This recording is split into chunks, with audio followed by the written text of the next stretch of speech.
The power went out at 4:47 p.m., right in the middle of me deleting texts from Ryan. Outside, the worst blizzard Fargo had seen in 20 years was turning the world white. Inside, my husband Carl was building a fire in the living room, completely unaware that our neighbor's generator was about to destroy everything I'd built over 5 years. "Looks like we're camping tonight," Carl said, his breath visible in the rapidly cooling house. "Good thing I bought those battery packs last month."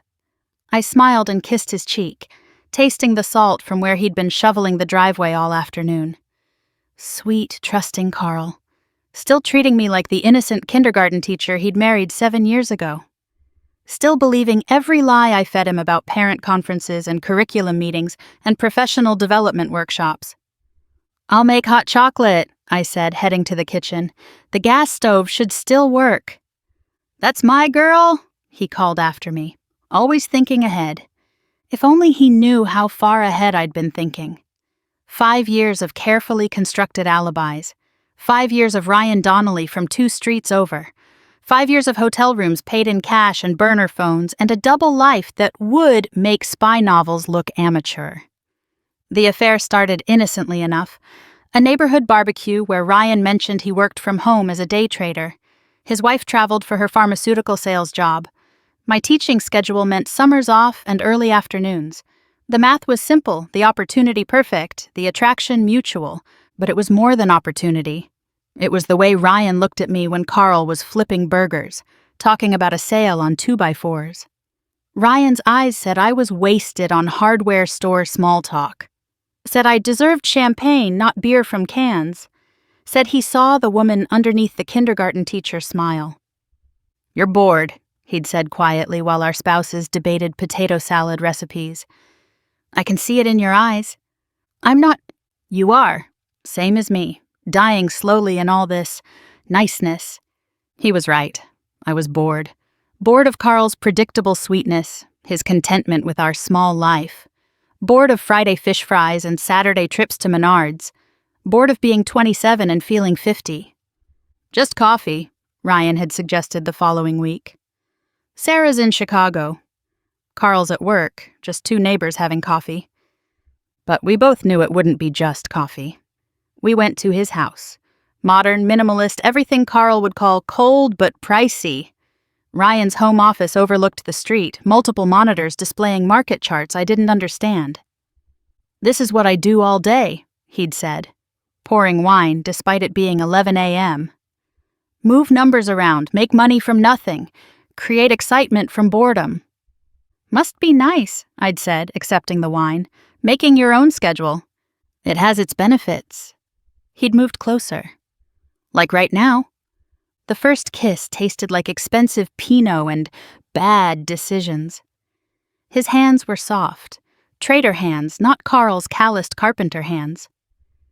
When he led me upstairs, I told myself it was just once. Just to know what I was missing, just to feel alive again.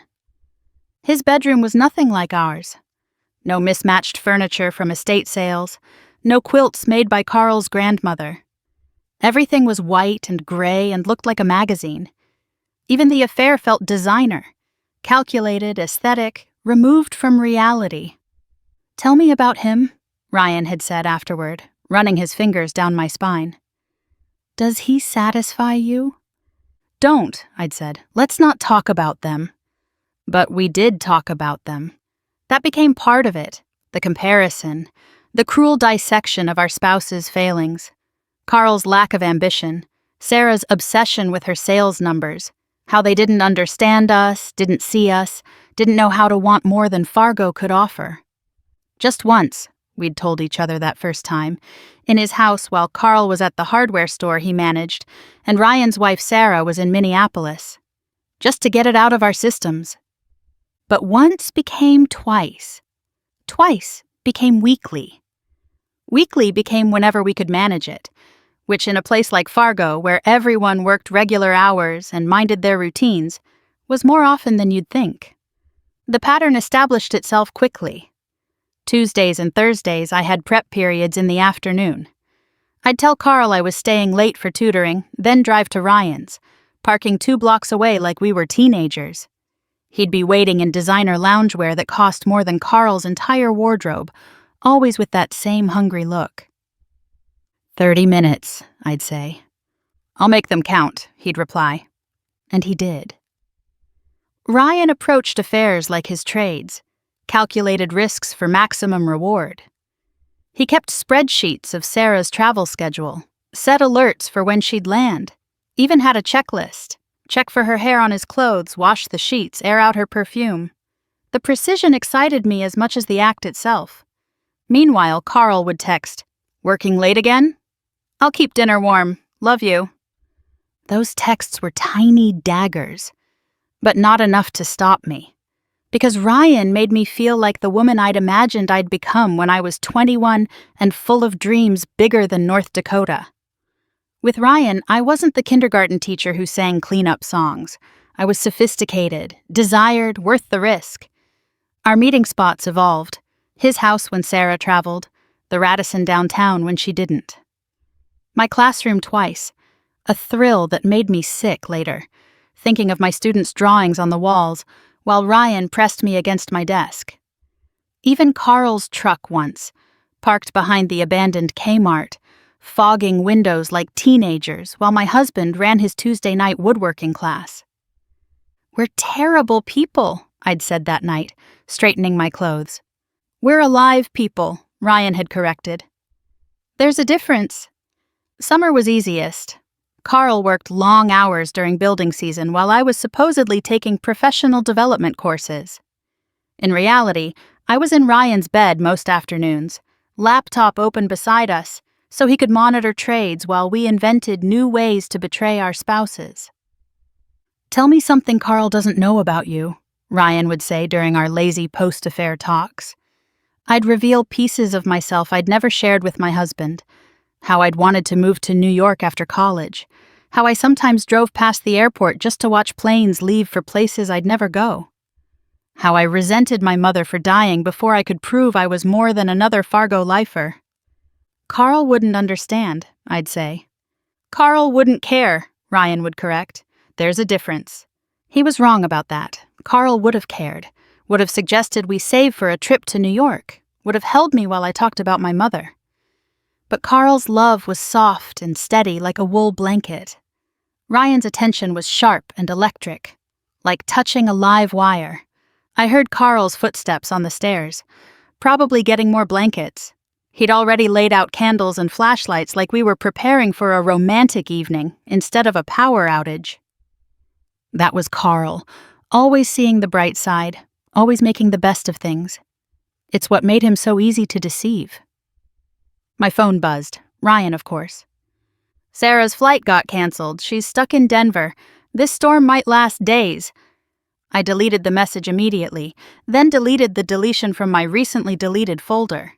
5 years had taught me to be thorough. Carl wasn't suspicious by nature, but I'd learned not to take chances. "Honey, can you bring the portable radio down?" Carl called. "Want to hear the weather report?" "Sure thing." I grabbed the radio from our bedroom, pausing at the window. The snow was coming down so hard I couldn't see the Donnelly house anymore. Just a wall of white where Ryan was probably pacing, frustrated that we couldn't take advantage of Sarah's absence. He hated when plans fell through, said it reminded him of being powerless, of depending on others' schedules. That's what had drawn me to him initially. That intensity, that need for control. So different from Carl's easygoing nature. Carl, who was happy selling lumber and teaching weekend woodworking classes. Carl, who thought excitement was trying a new restaurant downtown or catching a Vikings game. Carl, who loved me exactly as he thought I was. "The National Weather Service is calling this a once-in-a-generation storm," the radio crackled as I came back downstairs. "Residents are advised to shelter in place. Power restoration could take several days." "Several days," Carl repeated, wrapping an arm around me as we sat by the fire. "Good thing I love my wife." "Love you too," I said automatically, the words as practiced as my alibis. The house grew colder. We moved our camping mattress near the fireplace, creating a cozy nest of blankets and pillows.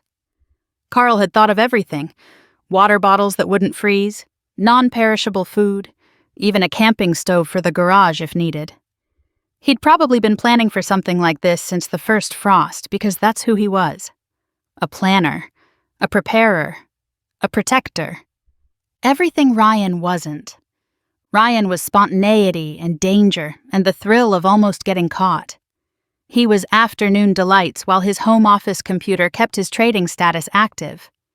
He was the reason I'd started buying lingerie with cash and hiding it in my classroom closet. He was 5 years of lies that had become so natural I sometimes forgot they were lies at all. "Remember our first winter together?" Carl asked, stoking the fire. "That apartment on 7th Street with the broken radiator?" "We slept in sleeping bags for a week," I said, genuinely smiling at the memory. "You made me mac and cheese on that camping stove every night. And you graded papers by candlelight, said it was romantic." It had been romantic. We'd been 24, newly married, broke but happy. Before the routine set in. Before I'd started feeling like I was suffocating in Fargo's predictability. Before Ryan moved in 2 streets over with his wife and his dangerous smile. "I'll check on the Johnsons," Carl said suddenly, pulling on his boots. "Make sure they're okay. Elderly couple alone in this weather worries me." "In this storm?" "Carl, you can barely see." "It's just next door." "I've got the rope in the garage. I'll tie it between the houses like they do in Antarctica." He grinned. "Always wanted to try that." This was Carl, checking on elderly neighbors in a blizzard because it was the right thing to do. He'd probably check on the whole street if he could, including the Donnellys. "Be careful," I said, meaning it. Despite everything, I didn't want him hurt. I just wanted him different, more like Ryan. Or maybe I wanted to be different, the kind of woman who was satisfied with a good man's love. He left through the garage, and I heard him hammering something, probably securing the rope.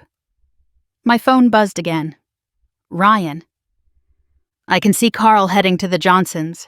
Jesus, he's using a rope like it's the 1800s. I didn't respond. Couldn't risk it with Carl coming back any moment. But I pictured Ryan watching from his window, probably shirtless despite the cold because he knew I liked his chest. Probably planning what we'd do when this storm ended and life returned to normal. The front door burst open with a blast of snow and wind. But it wasn't Carl. It was Ryan. "What the hell are you doing?" I hissed, jumping up. "Are you insane?" "I had to see you." He was covered in snow, shivering. "Sarah called. The Denver airport is a mess. She won't be back for days. This is perfect, Amelia." "Perfect? My husband is next door. He'll be back any second." "So? Tell him I was checking on you. Neighborly concern." He stepped closer and I could smell his cologne mixed with winter air. "God, I've missed you." "It's been a week." 4 days, I corrected, backing away. "Ryan, you have to leave now." 4 days too long. He grabbed my wrist, pulled me close.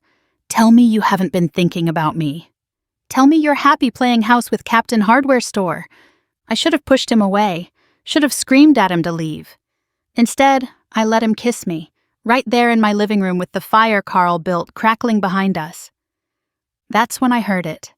A sound that didn't belong, like a door closing upstairs. We froze. "Carl?" I called out. No answer. "Probably just the house settling," Ryan said, but even he looked nervous. "These old places make noise." Another sound, definite footsteps above us. "He came back," I whispered. "He must have come through the back door. Oh God, he saw us." "Calm down, we don't know that." But I knew. The way you know when your life is about to implode. 5 years of perfect deception undone by one moment of stupidity. "Go," I shoved Ryan toward the door. "Go now. I'll handle this." "Amelia, go." He left, disappearing into the white void of the storm. I stood there, heart hammering, waiting for Carl to come down, to confront me, to end our marriage right there by the fire he'd built to keep me warm. But he didn't come down. I found him in our bedroom, sitting on the bed in the dark, still in his snow-covered coat. His face was illuminated only by his phone screen. "Carl!" My voice came out small, scared. He looked up and I saw everything in his eyes: hurt, betrayal, but worst of all, understanding. 5 years, he said quietly. I went through your iPad. Amazing what syncs to the cloud even when you think you've deleted it. My legs gave out. I sank to the floor, still in view of the doorway where I'd kissed another man. I came back because I forgot my gloves, he continued. Saw his car in the driveway through the snow. Came in the back to surprise whoever was breaking in. Instead, I surprised myself. Carl, 5 years, Amelia, 5 years. He held up his phone, showing message after message, photos I thought were gone, videos I'd forgotten existed. Want to know the funny part? I wasn't even suspicious. I was looking for the Amazon order confirmation for your Christmas present. Wanted to make sure it would arrive before the storm ended. I started crying. Not the pretty tears of movies, but ugly, body-shaking sobs. 5 years of lies avalanching down at once. I know I should be angry, Carl said. Throwing things, yelling, all that, but mostly I'm just tired and cold. This house is so cold. Let me explain. Explain what? That you've been sleeping with Ryan Donnelly every chance you got for 5 years? That all those parent conferences were at the Holiday Inn? That your sister's emergencies were weekend getaways? I read it all, Amelia. All of it. He stood up, started packing a bag with the methodical efficiency he brought to everything. Enough clothes for a few days, his medications, phone charger. Where will you go? I asked. The roads are... I'll figure it out. Always do. He zipped the bag. You know what the worst part is? I knew something was different 5 years ago. You were happier, more affectionate. I thought maybe you'd finally settled into our life here. Thought maybe you were falling in love with me all over again. I do love you. No. He stopped at the doorway. You love the security I provide. The house, the stability, the cover story for your real life. But me? You haven't loved me in years. Maybe never. He was wrong. I did love him. Just not the way he needed to be loved, not the way he deserved. I loved him like a comfortable sweater, reliable and warm. I loved Ryan like a drug, dangerous and consuming. The cruelest part was how Carl had tried. Looking back now, I could see all the attempts I'd ignored. The weekend he'd surprised me with a trip to Minneapolis. I'd spent half of it texting Ryan from the hotel bathroom. The cooking class he'd signed us up for. I'd feigned a migraine to meet Ryan instead. The love letters he'd leave in my lunch bag. I'd skim them while counting minutes until my next escape. You've been different lately, he'd said once, maybe 2 years into my affair. Happier but distant. Am I losing you? Don't be silly, I'd laughed, hating myself even as I lied. Just work stress. The new curriculum requirements are killing me. He'd pulled me close then, smelling of sawdust and Old Spice. Whatever you need, I'm here. Always. Always. He'd meant it too. While I was creating fake email accounts to communicate with Ryan, Carl was building us a deck. While I was meeting Ryan at the Holiday Inn during fake conferences, Carl was refinishing the hardwood floors I'd said I wanted. While I was cataloging all the ways Carl bored me, he was loving me with the quiet steadiness of a man who thought he'd found his forever. Carl left that night, driving his truck through the blizzard to his brother's house across town. Left me in the dark house with the dying fire and the weight of 5 years crushing down. Ryan texted an hour later. Everything okay? Saw Carl's truck leave. I didn't answer. Couldn't. Everything wasn't okay. Would never be okay again. The power stayed out for 3 days.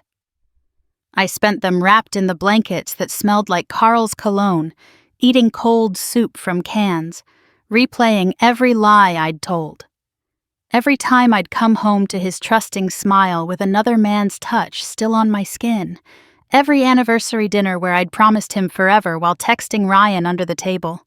When the power came back, I had 17 missed calls. None from Carl, 15 from Ryan, 2 from Sarah. Sarah's voicemail was brief. I know about you and my husband. Carl told me everything. I'm flying back today. If you come near Ryan again, I'll destroy you. And trust me, in a town this size, it won't be hard. Ryan's messages progressed from concerned to angry to desperate. The final one. Sarah changed the locks. Filed for divorce already. This is your fault. You should have been more careful. I've lost everything because of you. Because of me. As if he hadn't been an eager participant. As if he hadn't pursued me just as hard as I'd pursued him. But that was Ryan, quick to assign blame, slower to accept it. Carl filed for divorce the next week. Clean and simple, like everything he did. He wanted nothing except his freedom and his grandfather's woodworking tools. Gave me the house I'd desecrated, the car I'd used for my affairs, the life I'd built on lies. I don't want to punish you, he said at the mediation. I just want to move on. But I saw the photos his lawyer had.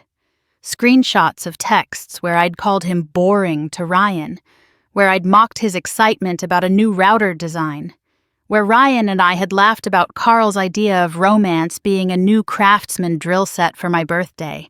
Each image was another nail in the coffin of who Carl thought I was. The drill set had a lifetime warranty, Carl said quietly when that photo came up. I thought it meant I'd be fixing things for you forever. His lawyer touched his shoulder, told him they didn't need to review everything. But Carl insisted. He wanted to see it all. Every cruel word, every mocking emoji, every time I'd chosen Ryan's bed over his arms. I think he needed to kill whatever love remained, needed to salt the earth so nothing could grow there again. This one's my favorite, he said, voice steady as he looked at a screenshot. It was from last Valentine's Day. Carl had made reservations at the fancy steakhouse downtown. I'd texted Ryan. Suffering through surf and turf with Mr. Exciting. Save me. Ryan had replied, I'll make it up to you tomorrow. I remember that night, Carl continued. You seemed distant. I thought maybe the restaurant was too noisy, so I asked them to move us to a quieter table. Tipped the waiter extra for the trouble. He looked at me then. Were you texting him while I was talking to the waiter? I nodded, unable to speak. During the appetizers? Another nod. When I gave you the earrings? The earrings. Sapphires, because I'd mentioned once that I liked blue. He'd saved for 3 months. I'd worn them exactly twice, both times to meet Ryan. Yes, I whispered. I know, he said, his voice still quiet. Sarah's lawyer sent over the discovery files. Ryan had a picture of you from that night. You went to the restroom at the steakhouse, took a picture of yourself in their mirror wearing my gift, and sent it to him. He pushed a printed photo across the table. It was me, in the restaurant bathroom, smiling for another man. You couldn't even wait until dinner was over. Good to know, he said, then turned back to his lawyer. I think I've seen enough. He looked different already. Lighter, maybe. Like the weight of trying to make me happy had finally lifted. His brother told me later that Carl had started dating someone from his woodworking class, a widow named Janet who appreciated his kindness and loved Fargo winters. She makes him laugh, his brother said. Haven't seen him this happy in years. Years. How many years had I stolen from him? How many years had he spent trying to be enough for someone who was always looking elsewhere? Ryan and Sarah's divorce was messier. She took him for everything, the house, half his trading accounts, alimony that would cripple him. He moved to Minneapolis to start over, sent me one last message. This isn't what I wanted. But what had he wanted? The thrill without the consequences, the pleasure without the price? He'd wanted what I'd wanted, everything and nothing, the excitement of the affair and the security of marriage. We'd both been greedy. We'd both paid for it. I kept teaching, though the whispers followed me through the hallways. Fargo was too small for secrets, especially secrets that exploded as spectacularly as mine. Parents requested their children be moved to other classes. Colleagues stopped inviting me to happy hours. Even the grocery store became a minefield of judgment and turned backs. "Maybe you should move," my sister suggested during one of her pity visits. "Start fresh somewhere." But I couldn't leave. This house, this town, this shame, it was my penance, my daily reminder of what I'd thrown away for afternoon pleasures and the thrill of deception. I saw Sarah at the grocery store about a month later. It was the first time since the divorce. We were both in the produce aisle. She didn't yell. She didn't cry. She just stopped, picked up a lemon, and looked right at me. She squeezed it, hard, until the juice ran down her knuckles and dripped onto the floor. Then she dropped the crushed rind into her cart and walked away without a word. That was Fargo. The judgment wasn't loud. It was quiet, cold, and absolute.